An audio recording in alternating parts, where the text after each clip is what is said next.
Hey, I don't know if y'all know this, but Rudy T's "Never Underestimate the Heart of a Champion" speech was actually inspired by Kevin Johnson.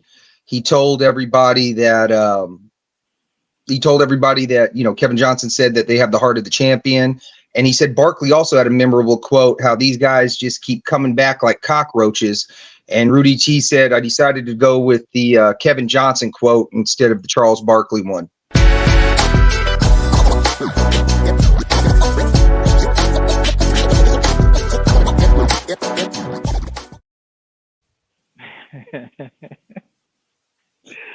All right, what's up, y'all? It's July 23rd, 2024. Let's get into this day in NBA history real quick. July 23rd, 1968, Hall of Famer Gary Payton was born in Oakland, California. I just got a question for you guys really quick. Where do you guys have Gary Payton? Where do you think he ranks all time? I have him, I believe, as my 40. I think I have him as my 42nd best, greatest player of all time, and I have him as like the 9th greatest point guard of all time. I think above Russell Westbrook for sure. Oh, I'll go with that. I'm with that. What about you, Neat?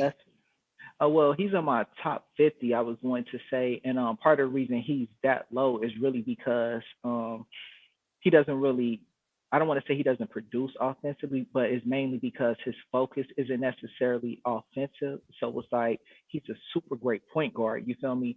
But there's so many players that were more offensively minded that I probably have over him. But as far as in terms of greatness, yeah, he'd be in my top 50, anywhere from like 45 to 49. I'm with it. Well, that was this day in NBA history.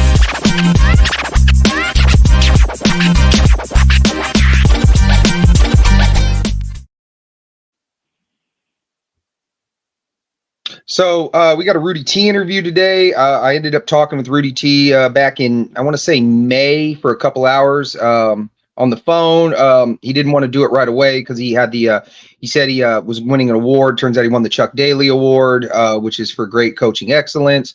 So over the weekend, I did sit down. Yeah. So real nice guy, real awesome guy. He did say he will be. We're actually going to have him back on the pod in October. He's going to do a preseason preview with us. So he did say, he did like it. Like to come back on. So yeah, we're gonna play the interview here coming up.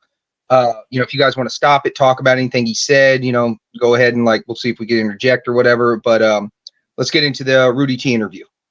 Hey y'all, I am with actually one of my favorite NBA people of all time, Hall of Famer, coach, player, all-star, Michigan State alumni, Rudy Tomjanovic. Rudy, how you doing?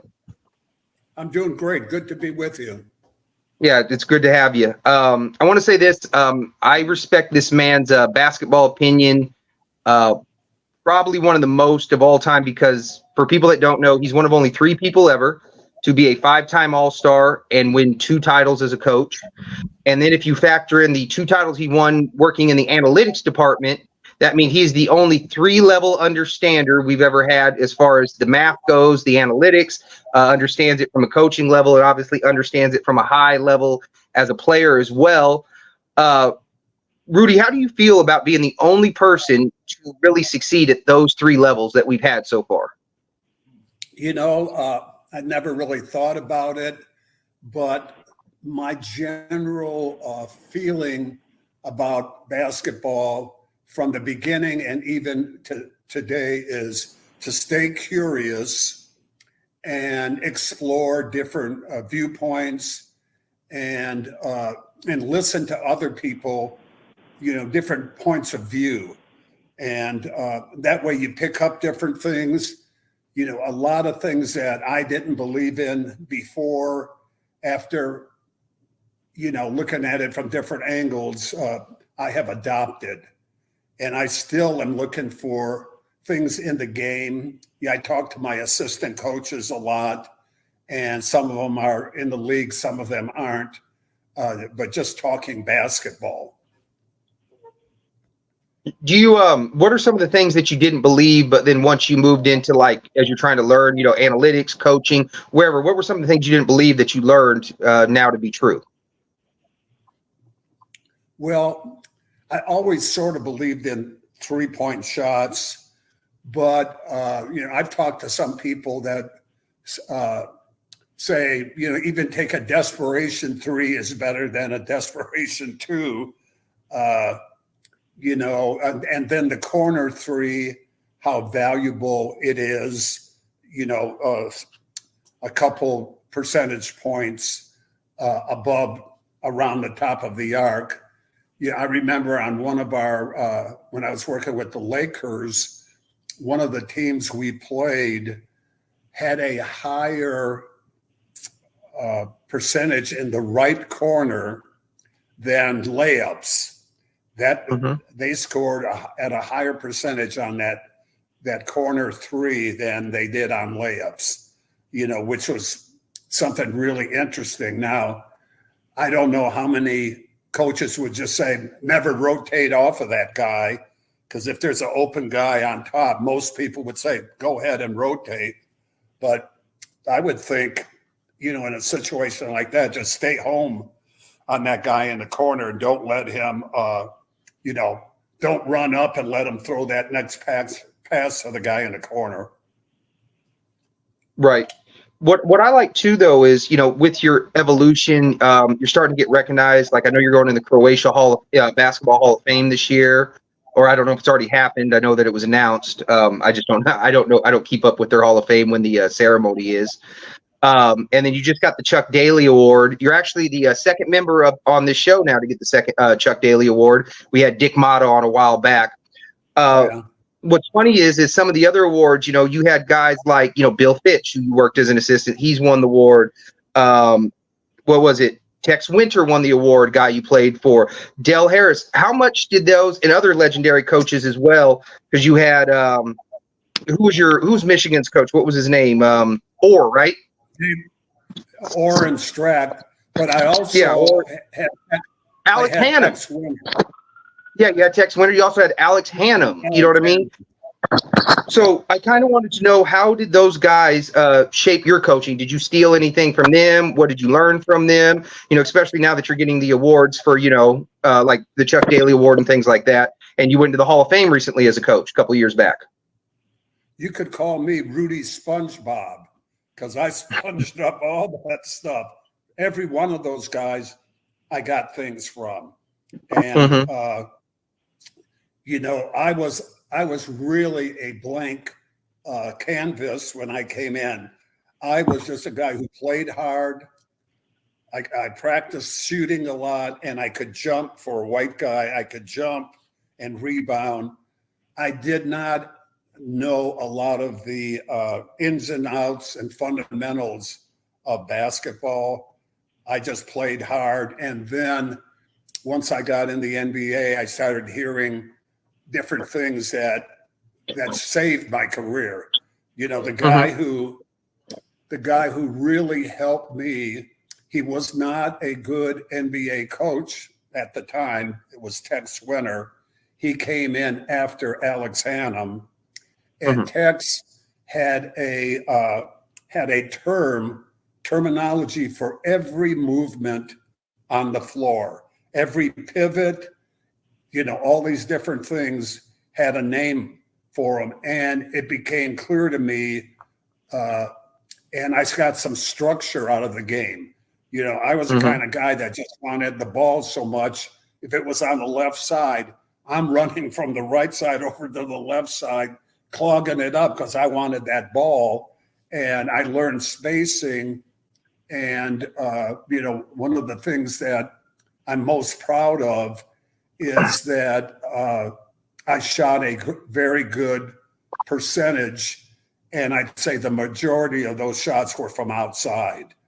I did get some layups and offensive rebounds, but I was always around 50% shooting outside shots, and it was because I was getting good shots. Well, what I remember most about your game, and obviously I'm too young to watch you live, but when ESPN Classic and NBA TV would have the old games on, I would just absorb them, because I always wanted to see them. I've always been like a historian in that regard. What I remember most about you is I remember you getting a lot of offense. I remember your jump shot, but running across it. I remember you would run across the lane and you had a hook shot that nobody ever talks about. Your hook shot. You would cross the paint and then you would hook shot and you would bank it in and all that. Where did you develop that hook shot? Because I think you have I think you have one of the most underrated hook shots in the history of the game. Yeah, very, very observant, because that's something I added late in my career. Now, I did have a little bit of a running hook that I would use, but when we got Moses Malone, our coaches, Dal Harris and then Carol Dawson, he was an assistant for Dal, and then he was an assistant for me, worked on the jump hook. And so when we would break up big men and little men, I would be with the big guys and working on that jump hook. And my high point in that area is I got 11 jump hooks in the paint at Portland against Maurice Lucas, and it wasn't they weren't power plays, but I would flash in there, get them on my side and just flip it over our heads. And, probably the most excited I'd ever been about scoring in the paint. And I picked that up late in my career. Yeah, I think players nowadays, they really need to study the way you would set a screen, you would fake a pick, you would flash across the lane and then go straight into your jump. Like from what I remember, and I haven't seen these games in years, it just seemed like you never missed every time you did that. So I think that's a very underrated part of your game. I don't think people talk about it enough. And I think when we ever talk about hook shots, I always bring up your name in that regard. But I want to rewind it back a little bit to the beginning. Talk about you growing up in a small town. You were a baseball all-star. What position did you play? And I know that you didn't love the game. Do you think that was because I don't know the reason, and you really loved basketball? And especially with your parents growing up now, are your parents from Croatia originally? Because I know they didn't get out elementary school. One made it to the 2nd grade, one made it to the 6th. That's right. No, they were born in the United States. Okay. Their parents were from Croatia. Okay, and so your grandparents met each other. Yeah. So Hamtramck is really a inner city place. It's in the middle of Detroit, smack dab in the middle. And it is only 1 square mile. And we were blessed. We had a park on the other side. I was on the north end. On the south end of the city was a park. And there we had the Little League program. And they also had tennis courts there. And we were blessed to have great people working with the kids. So in 1959, I was 10. I wasn't on this team, but that team, 1959, had what they dubbed the greatest Little League player of all time. His name was Art Pinky Darris. My cousin was the second baseman, Mark Modich, and he was Pinky's best friend. And when I went to high school, like I said, I lived what position were you? On the south end. I had lunch with Pinky and my cousin every day when I was a freshman in high school. And he was a very modest guy. And I played baseball. Now, my cousin's dad, Uncle Joe, he was a mentor to me, and he let me know that he said, Rudy, you're going to have to go to college, but I have to tell you the truth. You're not going to get, you can't afford it. You're going to have to get a scholarship. So keep your grades up. I was a good student, play a sport, play it well. And the chances are you might get a scholarship. And that was the plan. So the first thing was baseball, because that's our city's known for it and all that. I was an all-star in baseball, pitcher, outfield, first base, played some of the other positions. I wasn't really good at them. And the crazy thing is, I love basketball, but in junior high, although I was the best shooter on the team, I never played 1 minute the whole year. Not 1 minute. Sat on the bench. I did play against the teachers, and the French teacher was guarding me, and I said, this is going to be some easy meat right here. I got one shot, and I shot an air ball. So that was my career in junior high. So baseball, I didn't love it. I was good at it. I ran into a coach who was sarcastic, who made fun of kids. He loved to make fun of me, and I hated it. I hated going to the ballpark. I told my uncle I wanted to quit. He said, we don't quit. But then he went over and watched a game one day, and in this game, I didn't even play. I was coaching third base. He told me to coach third base. And after the game, he sort of snuck behind and listened to the guy talk. And he actually said something smart ass to me then too. And he told me, he said, yeah, you don't have to put up with that kind of stuff. You know, I'll see if I can get you switched from that team. And I said, don't even bother. You know, I just don't love baseball. He says, well, what about our plan? I said, I'm going to play basketball. He says, are you kidding me? You sit on the bench and you play baseball, you're an all-star. But I just loved it. And once he said, well, okay, and I took off from his house, ran a mile, and went to the courts. The courts were a playground at our junior high.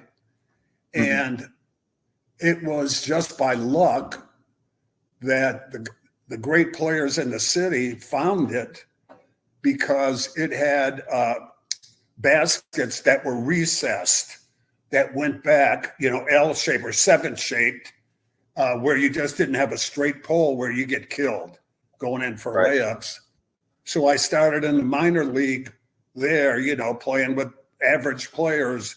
Once in a while, they'd say, we need a guy from your things to fill in here. And I remember when I got to play on the big court, after that game, I just sat there. And it was like me going to Madison Square Garden, because I played on that number 1 court. And I got better and better. At the age of 15, I was playing against college All-Americans. Mel Daniels was there. I played against Pistons. And that's a big, big thrill. And I just got better and better. I want to talk about your high school career, because you played with John Brisker. And, you know, how did you guys do in high school and all that? Because, I mean, we got one ABA All-Star. We got another, you know, NBA guy. I would think you guys killed, and nobody's seen him in 40 years, you know, and we don't even know what happened to him. But how did John, you know, as a high school, how'd your guys' team do? Yeah, we were number 2 in the state rated, and we got upset by a team from Pontiac, I believe. It might have been Flint or Pontiac, maybe Pontiac Northern. And we were a team that overpowered people. We were a running team. We had a guy on the team who wound up playing for the Tigers, Isaiah Blessed. But John was a hell of a player. He was like a power forward in high school. Husky, driver, mean and tough. There was a player who played for River Rouge High School. River Rouge was the Boston Celtics of Michigan basketball. However, with an asterisk, they always played Class B. That was the second tier. They weren't, you know, the legend was they would kick kids out of school right before they had the census, and they stayed in Class B, even though we were Class A. So they won that division easily. But they had a guy named Willie Betts, who was a big man. And I laugh at it now because we thought he was a giant. He was 6'5", 6'6" at the most. You know, How tall were you at the time? I was sprouting up. I was on my way to 6'7", 6'6" to 6'7", finally 6'8" by the time I got to the pros. Right. Skinny as hell. But John Brisker, who's a tough guy, he's playing against this Willie Betts. Willie Betts made high school All-American before he played one possession of high school ball. He got that from junior high, which surprised me. So we looked at him like he was something special, but not John. John's playing the game, and he just turns around and co-cocks him in their gym, and then he sort of does the Ali shuffle in front of their bench. And I was on junior varsity. We thought we were going to get killed. And, they threw him out of the game, and they beat our team. But that was our biggest rival, River Rouge. So his brother, who was a year older, was a hell of a player too. And I think he was a high school All-American, Ralph Brisker, who played at University of Detroit. Right. So what was interesting, we had these All-Americans, and we got upset early. After I graduated, some of those guys that were the role players on that team actually did better than us, went farther in the tournament, but didn't win the big one, Then you go on to Michigan. Did you always know you were staying close to home, or were there other schools that you considered? Yeah, it was going to be, there were really four schools. University of Detroit, where Dave DeBuscher, who was a hero of mine, had played, and Ralph Brisker played there. Michigan State, Toledo, where John Brisker wound up going, and those guys would pick, whenever they had a game in the vicinity, they'd come and pick me up to go watch the game. Right. And Michigan. And I was a big Cassie Russell fan, but really Oliver Darden was their power forward, and he could tip dunk the ball, and he would get tip dunks. I loved that move. I picked that up, and that was one of my favorite things to do. So it was a hard decision, but I thought Michigan was the best place for me. And I like how you love. I was going to say, I like how you love Cassie, and you guys are one of only 2 out of the 5 players that have their numbers honored at Michigan. Yeah, they've changed that. They've got more guys in there now. Oh, do they?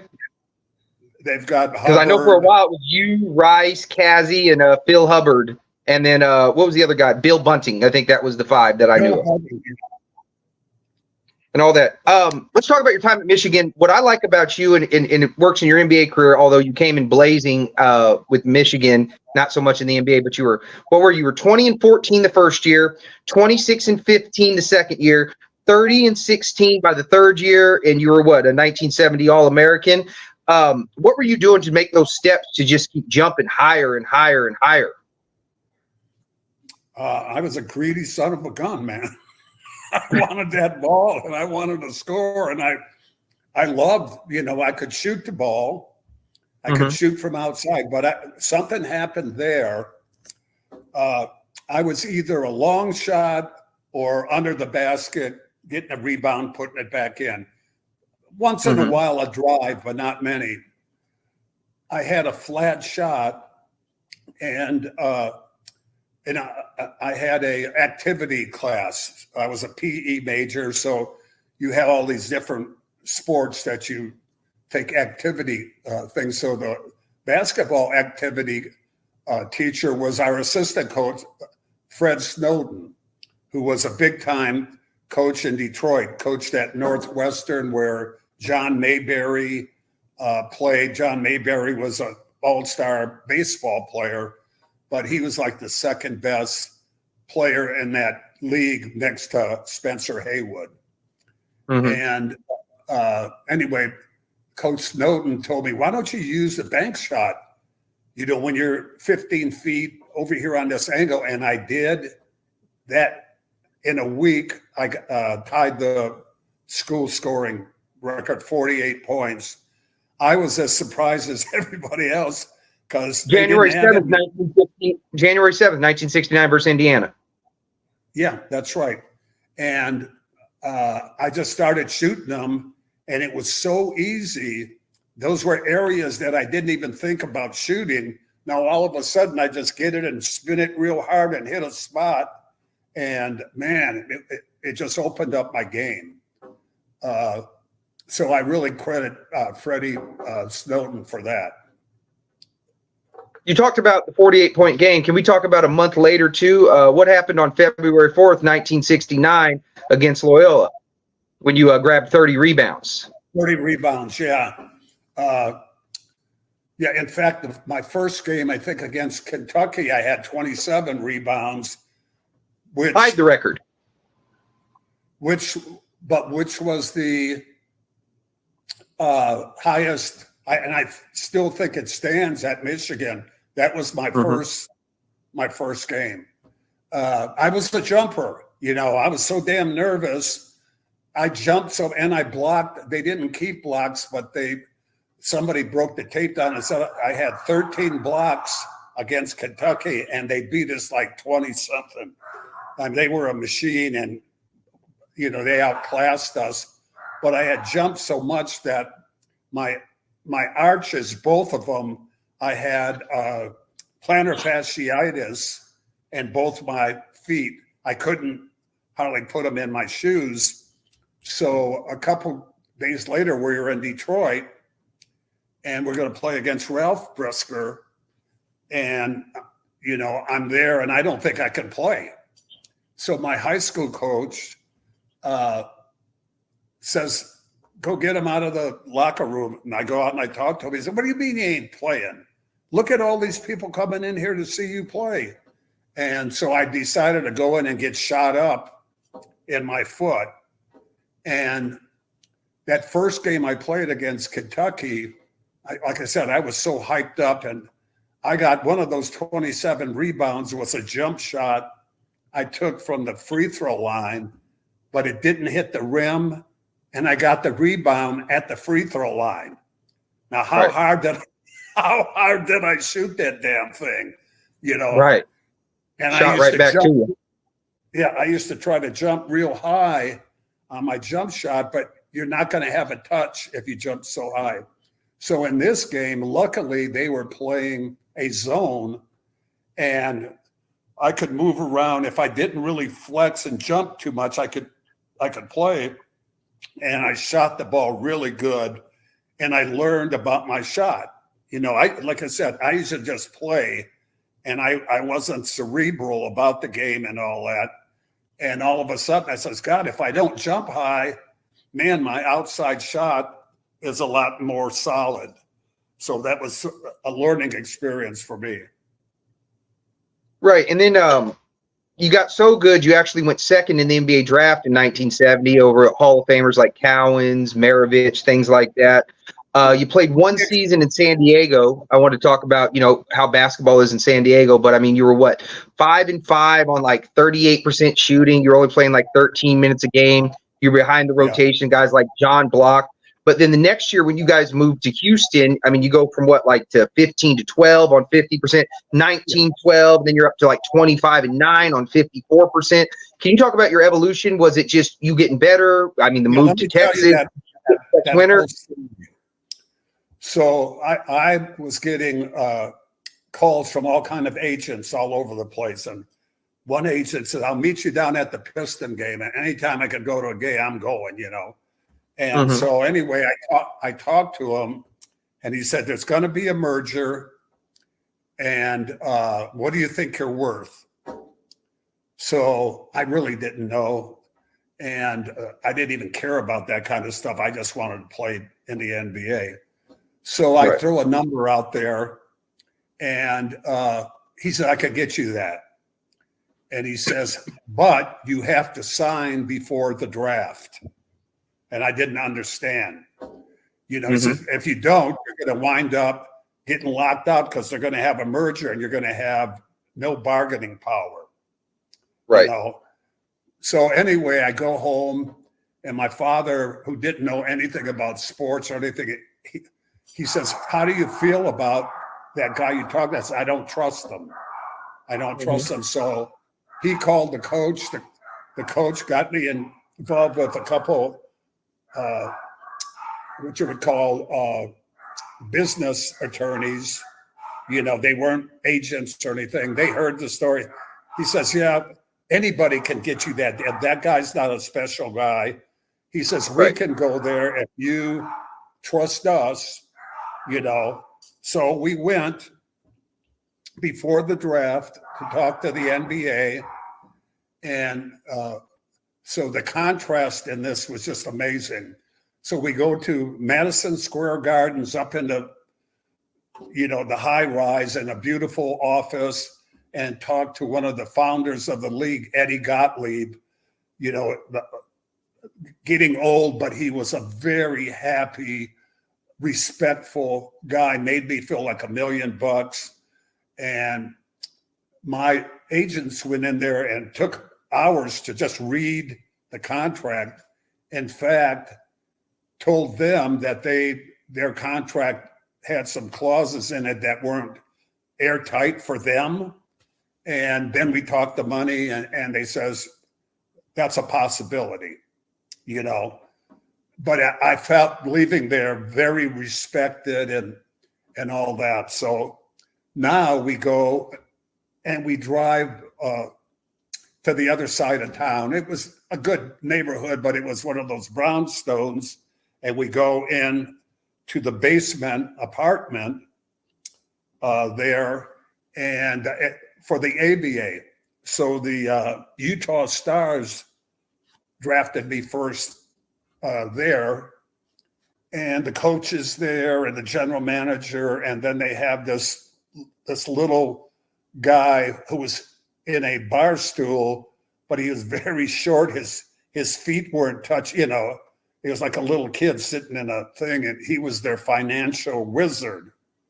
Right. And so I had just read where Rick Mount, who played for Purdue, had got $1 million contract. And they tell me, we want to give him that same contract, that $1 million contract. And I'm like, oh, man. I wanted to play in the NBA, and I didn't ask for anything like that from the NBA. So to my surprise, these guys I just met, these lawyers say, nah, we don't want that. Just give us the money we asked for in cash. And they said, we can't do that. And, you know, and then all of a sudden, you know, I'm thinking they're going to give me $1 million. And once we don't come to terms, they say, well, we're not that interested in them anyway. So I was on an emotional roller coaster. What the heck's going on here? So the next day they called in the commissioner of the league, and he comes and we have lunch with him. He says, who do you want to play with? You could pick any team you want, and you got it. And they asked, will you give us the cash? They didn't have the cash. So we went with the NBA. And the reason that I got picked third is the merger didn't happen. You know what I'm saying? Back then, first round draft picks screwed up the team because the owners would pay them more than their established players, and there was a lot of resentment. So whoever picked me, the contract was already signed. They just picked me, and I'm their guy. No hassle, no holdout. Holdouts used to screw up teams. You know, the rookies who would hold out would miss training camp. They're not ready for, you know, the game. And, you know, we used to have games where we talk about back-to-backs. We used to have 3 days in a row where you would play. Didn't have much time for practice. So a rookie who held out usually was really a rookie the next year. So that was the big deal that I got drafted that high. I was probably, 3 or 4 picks higher, I would think, if I hadn't signed, because there was Collins, Maravich went right after me. And, when Maravich got drafted, he had basically an all-black team, and now they give him way more money than these guys who had worked a long time to get their salaries up, and he's making more than them, so it screwed up that team, Right. So that was the club that happened in. Well, you had a pretty good player on the 70 Rockets when in Elvin Hayes, and not only that same draft they also drafted Calvin Murphy. I want to talk about this because I was going to say this because me and you, we talked on the phone, a few months back for a couple hours and all that. And I told you I'm obsessive compulsive with stats, and I did a deep dive. I want to talk about the 75 playoffs. I think you're definitely the only person I've ever discovered, and I'm not saying I've gone through every single game, but it took you guys a while to get to the playoffs. About 5 years. So 75 is your first playoffs. You guys are playing the Knicks, if I remember correctly, and then you guys end up losing to the Celtics. But your first game, your very first playoff game, because you always talked about how you were pretty efficient, you shot 15%. After that game, you shot 63%, then 80%, then 59, then 55, then 60, then 50, then 64. You had 25 points in 5 games, 20 in all but one, and that's where you dropped 19. Talk about that crazy efficiency run, especially in the 70s when people weren't doing spacing and all that. How did you manage to score that much, that efficient against playoff defense against teams like the Knicks and Celtics who were championship teams in the 70s? Well, I was playing the power forward position, and I wasn't overly big bodied, but they couldn't. You were listed at 210, right? Huh? You were listed at 210, right? 210 weight, 218. 218, okay. But I lost so much weight. I was around 206, and my pants were falling off of me and everything. But yeah, the outside shot that those guys couldn't come out there. But then I had a habit of getting a running start when the other guys were going to shoot. And I was always around the basket for tip-ins. And I was a really good offensive rebounder at that time. And we had, Alvin, he wanted to shoot it. Calvin wanted to shoot it. And we actually had Stu Lance, who wound up being the color for the Lakers for many years. He was a hell of a good player at that time. He was like a 20-point two guard and had a good game. So they were the main guys. And my offensive rebounding, plus, getting some outside shots, got me in the lineup. And I just didn't think any of those guys could stay with me. And if they put a smaller guy on me, I had a back end bank shot that I could shoot, so I could post up the smaller, quicker guys who could guard me. Your point total and your field goal percentage proves that they couldn't stay with you either. So the numbers back up your claim. Let's move forward a little bit. I want to ask you this. You made 5 all-star teams. If it wasn't for the punch, do you think you make more all-star teams? Your career's longer. Do you think you make the Hall of Fame? I don't know. I don't know, but that last all-star game, I really didn't want to go because I got voted in by the fans. And I felt it was a sympathy vote. I wasn't really that happy with that year. It was respectable, but I felt that I didn't deserve to be voted in. But, and I told the reporters that, and And they says, listen, they were going to put you in anyway. You're not taking anybody's spot. You know, you would have made it anyway, because the coaches have always put me in there. So I felt a little bit better about that, but I was still wearing sort of protective mask that was pretty primitive. It wasn't the clear one that. For people that don't know, you can Google it. Yeah.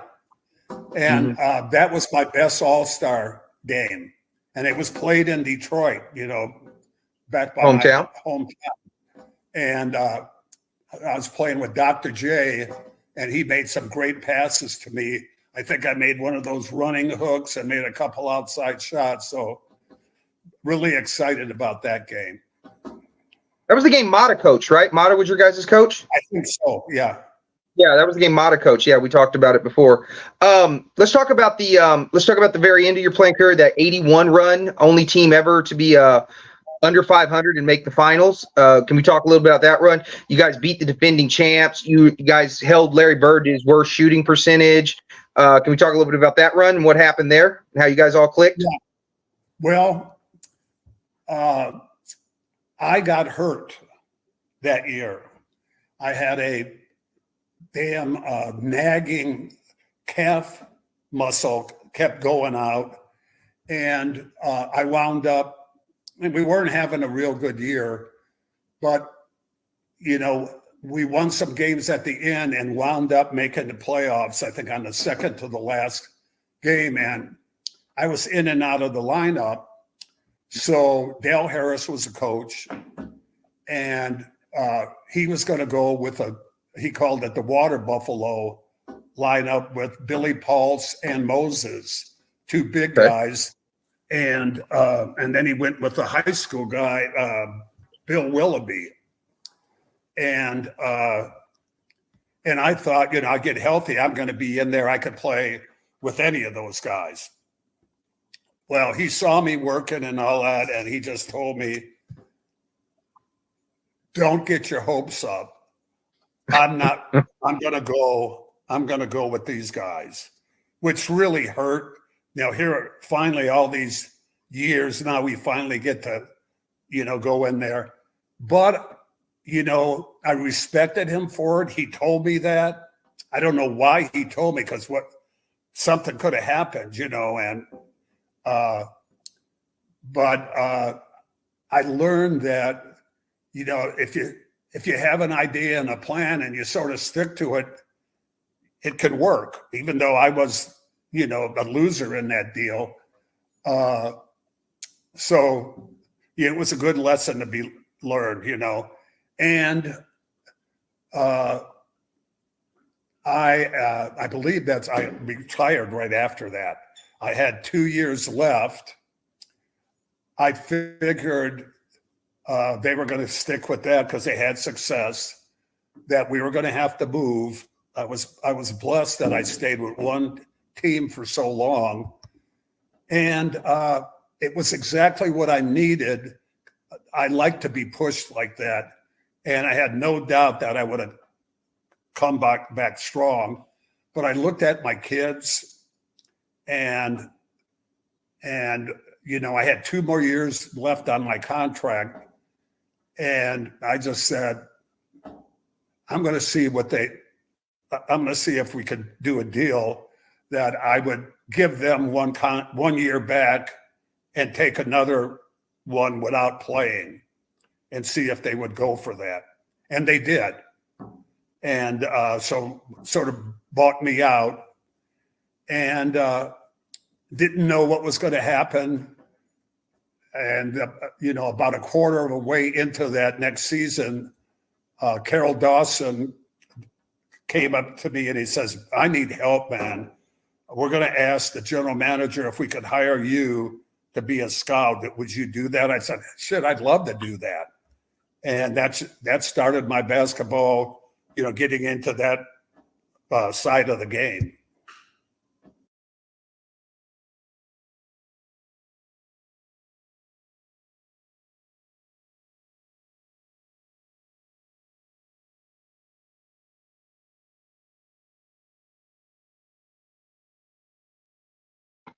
So, what do you think so far, Nick? Can't hear you. My mic was muted. Yeah. But no, he seemed mad cool, but he also kind of seemed the way I expected. Once they get up in age, they retired and everything like that, and they just get to reflecting on everything. It always just seems like they have a good time recalling things. I didn't realize he was that dope of a shooter though, because my memory of him is as a coach. You feel me? My memories are of Same as coach. me. You feel me? My memories are of Coach T. So it's like, dang, I didn't know that when he was on the court, he was putting in buckets like that. Even if he wasn't scoring a lot, the efficiency though, like Well, you didn't know he was 60%. 25-9 with no 25 and 3-pointers. 9. Yeah, like, and then to be talking like Hall of Fame and stuff like that, and to be out, it's like that's interesting to me. Mm-hmm. That's definitely, as far as career wise, that will definitely be a Hall of Fame career. Yeah, no, I mean, he just kept getting better and better. Like I said, his progression, 5-5, 15, 14-12, 15-19, 25-9, and then he also did that in college as well, where he kept improving. I don't know if the punch stopped his career, kept him going. I don't know, but I mean, he probably makes another All-Star game in what was that 78 when the punch happened in December of 77. So he probably makes that. So now he's probably like a 7-time All-Star. He's probably got, another, because he only played like 23 games that season. So that's another, 59 games at an elite level. I don't know if the next year that stopped him or whatever. Like he said, he doesn't know. But I think there's definitely an argument where he could be Hall of Fame. And that's why, like, I said at the beginning, I really respect his opinion a lot, more so than a lot of players, because he won, he was a 5-time All-Star, showed that he excelled and understand the game as a player. He won two titles as a coach, showed he understood the game from a coaching perspective. Then he moves in, and we talk about this later in the interview, which we'll be playing next week, part 2, where he goes into the analytics department for the Lakers, and he wins 2 titles there. And he's the only person ever that, we're talking all-star, excels as a player, excels as a coach, and excels as an in the analytics department. So he's like, we talk about triple level scores, 3-level scores. Rudy's got 3 levels of understanding in the basketball realm where he's really good. And then even with the college thing, like to be dope in college, because not everybody translates like that. Like not everybody is dope in college and then go to the NBA and is still good. You feel me? We've seen players who dope in college get to the NBA, not so much. Not to call anybody out, but like off the top of my head, a player like JJ Redick comes to mind. So it's like it's to go with what you were saying as far as the levels of understanding. It's like he knows how to talk to you when you're first coming in. He knows how to talk to you as far as a player that's already been in the league and what it's like once you're already in the league. And he can teach. He can tell you how to and what the things you need to do to improve on your game. Then from a coach, Mm-hmm. he's able to show that, hey, I'm a successful coach. It's not just I can teach you the game. No, I can actually show you how to win. You feel me? Mm-hmm. Not just sit here and just coach you for many, many seasons. No, my team wins as well. So it's like, yeah, and then the analytics. So yeah, I just add that college career with that, just based on he's got multiple levels of understanding of the game, multiple levels of knowledge that he can put out there to people. So that's dope to me. And he did say too, I don't think I have it in the interview, but he did say too, that, he thinks you got to go with the analytics over the eye test. He said, because the numbers don't lie and things like that. And it just kind of is what it is. Not to say the eye test, but, if the eye test shows you this guy's dope and the numbers don't back it up, then the eye test is wrong in that regard, which is what I try to explain to people. I'm not saying the eye test ain't, doesn't matter, but if there's no production behind it, then what are your eyes telling you?